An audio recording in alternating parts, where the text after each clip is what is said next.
Picnic কৰি আমাৰ ৰিজৰ্টত কেনেকুৱা লাগিছে অকণমান জানিবলৈ আমি চেষ্টা কৰিম। বাইদেউ কেনেকুৱা লাগিছে গংগা জামত আহি আৰু পিকনিক কৰি আৰু ক'ৰ পৰা আহিছে আৰু ক'ৰ পৰা আহিছে আপোনালোক? আজি পুৰা এনজয় কৰি আছো। আমাৰ গংগা জামত প্ৰথমবাৰ আহিছে নে আগত আহিছিলে? প্ৰথমবাৰ আহি কেনেকুৱা লাগিছে আপোনালোকৰ?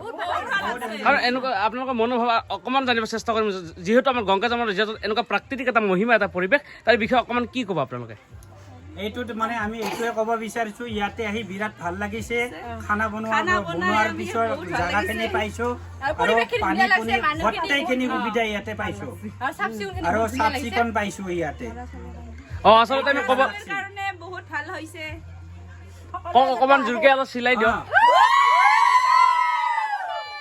বাইদেউহঁতক আৰু দাদাসকলক আমি নতুন বছৰৰ শুভেচ্ছা জ্ঞাপন কৰিছো গংগা যমুনাৰ পৰা।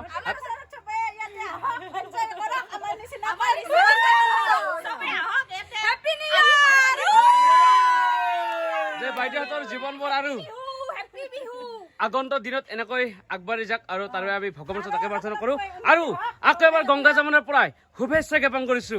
ধন্যবাদ, নমস্কাৰ, জয় আই অসম।